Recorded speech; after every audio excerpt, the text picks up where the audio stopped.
जय जोहार एस्पिरेंट्स। सोमवंश के क्यूएनए सेशन में आपका स्वागत है। मैं एक्सपेक्ट करता हूँ फ्रॉम ऑल ऑफ यू कि आपने लास्ट लेक्चर देख के सारे क्वेश्चंस ईमानदारी से अटेम्प्ट किए होंगे और आंसर को आप कमेंट में पोस्ट किए होंगे। पूरा ये एफर्ट डालने का पूरा औचित्य शून्य हो जाएगा अगर आप क्वेश्चन आंसर अटेम्प्ट नहीं करोगे।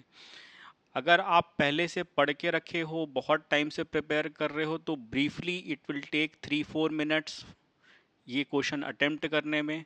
अगर नहीं किए हो तब तो और भी ज़्यादा इम्पॉर्टेंट है। ये आपको क्वेश्चन कैसे अटेम्प्ट करने हैं, क्वेश्चंस कैसे आएंगे, उसका आपको एक एक्सपीरियंस देगा, रियल टाइम एक्सपीरियंस देगा। तो इसको अपने प्रैक्टिस में डालो कि क्वेश्चन आंसर अटेम्प्ट करने हैं हर लेक्चर ख़त्म होने के बाद। ना केवल छत्तीसगढ़ में, हर चीज़ में जो भी पढ़ो उस टॉपिक से रिलेटेड जो क्वेश्चंस प्रीवियस ईयर्स के हैं उनको आप कोई भी स्टैंडर्ड बुक लेके कोई प्रीवियस ईयर्स के क्वेश्चन ढूंढ के उनको अटेम्प्ट कीजिए। तो चलिए शुरू करते हैं सोमवंश के क्वेश्चन आंसर्स। पहला क्वेश्चन है कि मैकल सोमवंश शाखा की राजधानी क्या थी। तो मैकल में आपका पवित्र नगरी कौन सी है? वो है आपकी अमरकंटक। तो यही अमरकंटक आपके मैकल के सोमवंश की राजधानी थी। मैकल के सोमवंश शाखा के संस्थापक कौन थे? तो इसमें न्यूमोनिक्स क्या बनाया था हमने? जव, नभ। पहला क्या हुआ आपका? जयबल, वत्सबल, नागबल और भरतबल। तो जयबल इस वंश के संस्थापक हो गए। सिरपुर के पांडु वंश के आदि पुरुष कौन थे? तो आदि पुरुष पूछ रहा है, ध्यान रखेंगे। तो आदि पुरुष हम थे उदयन, जिनका उल्लेख कालिंजर अभिलेख में हमको मिलता है। नेक्स्ट क्वेश्चन देखते हैं। सिरपुर के पांडु वंश का संस्थापक कौन था? अब यहाँ पे आदि पुरुष नहीं पूछ रहा है, यहाँ पे संस्थापक पूछ रहा है।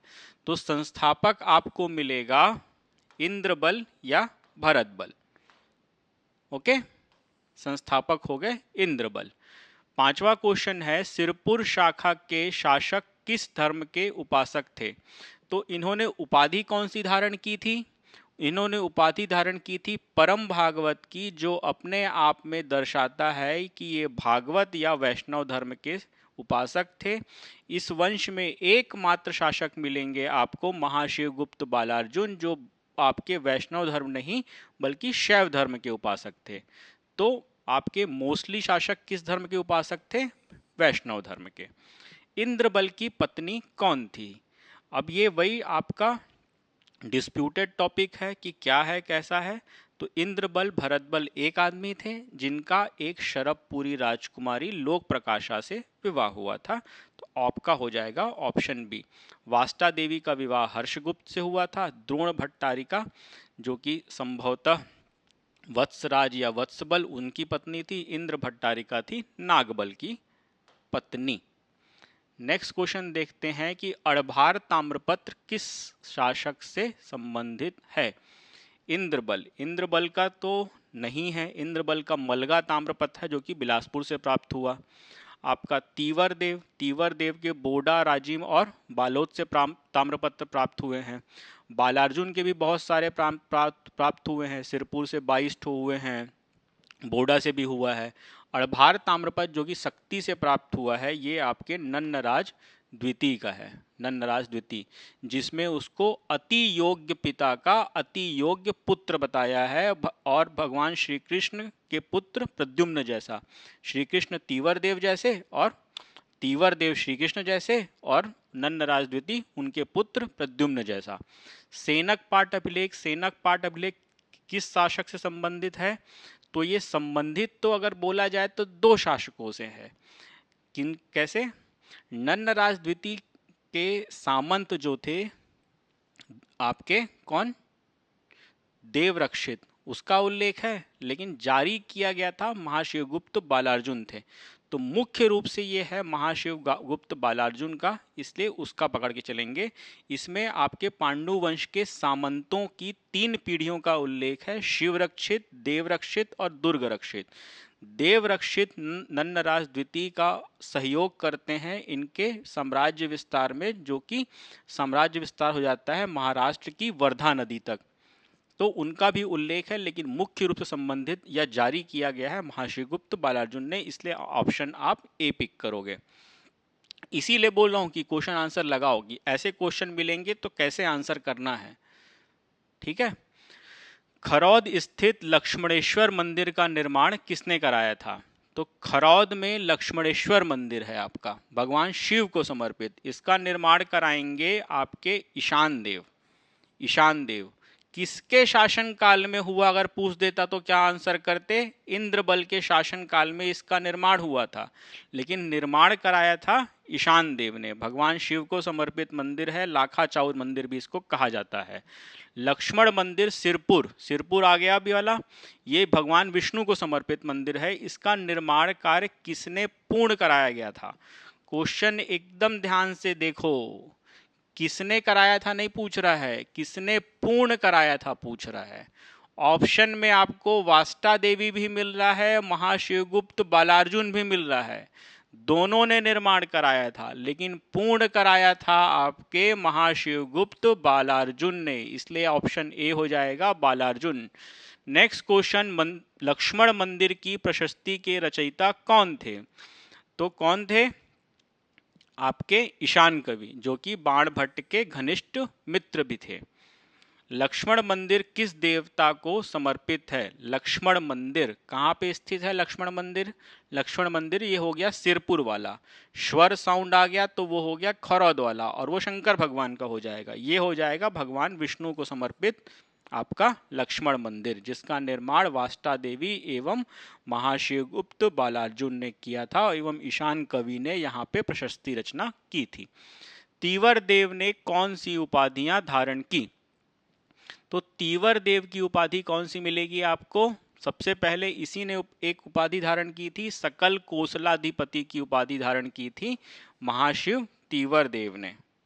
उसके बाद कौन सी अगली उपाधि आती थी? वो आती थी कोसल मंडलाधिपति। कोसल मंडलाधिपति की उपाधि किसने धारण की थी? तो नन्नराज द्वितीय कोसल मंडलाधिपति की उपाधि धारण करेंगे। प्राक परमेश्वर या प्राक महेश्वर की उपाधि धारण करेंगे हर्षगुप्त, और परम महेश्वर की उपाधि धारण करेंगे महाशिवगुप्त बालार्जुन। क्वेश्चन में पूछा है तीवर देव की उपाधि, तो सकल कोसलाधिपति हो गई। नेक्स्ट क्वेश्चन आता है कि पांडुवंशी शासकों में सर्वाधिक समय तक या दीर्घ काल तक शासन किसने किया था? तो हमने देखा था कि महाशिवगुप्त बालार्जुन ने 595 से लेके 655 ईस्वी तक शासन किया था आपके सिरपुर के पांडुवंश में। कुल मिला के आपका हो गया 60 साल। तो सबसे लंबा किसका शासनकाल हो गया? महाशिवगुप्त बालार्जुन ने। सबसे छोटा किनका है? संभवतः चंद्रगुप्त का है, चाचा चंद्रगुप्त का शासनकाल शायद 5 साल मिलता है। अगला क्वेश्चन है, ह्वेनसांग ने छत्तीसगढ़ को किस नाम से संबोधित किया? ऑप्शन ए अधिष्ठी, गलत, ये तो टॉलमी वाला है। कोसल नहीं है, ठीक है। आपका ऑप्शन बी हो जाएगा कियासलो, प्राक कोसल महाभारत काल में कहा जाता था। नेक्स्ट क्वेश्चन आता है आपका, लक्ष्मण मंदिर की शैली क्या है? तो हमने सभी देखा है कि छत्तीसगढ़ में निर्मित अधिकांश मंदिरों की शैली आपकी क्या शैली है? नागर शैली है, जो पर्वत श्रृंग नुमा होती है, जो आयताकार चबूतरे जगाती पर निर्मित होती है, उसके ऊपर गर्भगृह, गर्भगृह के ऊपर शिखर, फिर आमलक, कलश, ध्वज, सामने मंडप, प्रवेश द्वार इत्यादि होता है। द्रविड़ शैली की यहाँ पे बहुत ही आपको नवीन आपको मंदिर मिलेंगे, प्राचीन काल नहीं ही मिलेंगे। बालार्जुन ने अपने अभिलेखों की शुरुआत किस वाक्य से की थी? तो हमने देखा है आपका पूरा सिरपुर का पांडु वंश, है ना, ठीक है, सिरपुर का जो पांडु वंश है ये पूरा का पूरा परम भागवत है ना, की उपाधि धारण किया है और वैष्णव धर्म को मानता है, उसका उपासक है। लेकिन केवल और केवल महाशिव गुप्त बालार्जुन वैष्णव नहीं बल्कि शैव धर्म के उपासक थे एवं अपने अभिलेखों का शुरुआत वो ओम नमः शिवाय के वाक्य से किया करते थे। लास्ट क्वेश्चन आता है, छत्तीसगढ़ का बाबा धाम गंधेश्वर महादेव मंदिर कहाँ स्थित है? तो ये स्थित है सिरपुर महासमुंद में स्थित है। इसका निर्माण किसने कराया था? महाशिवगुप्त बालार्जुन ने किया था।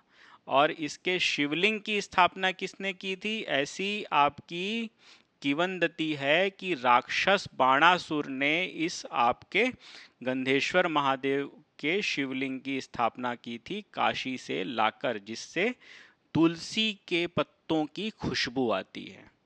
यहाँ पे आपका Q&A सेशन खत्म होता है। आंसर लास्ट स्लाइड में है, आप देख लो उसको, और होपफुली आप लोगों के सभी क्वेश्चंस सही हुए होंगे। जय हिंद, जय छत्तीसगढ़।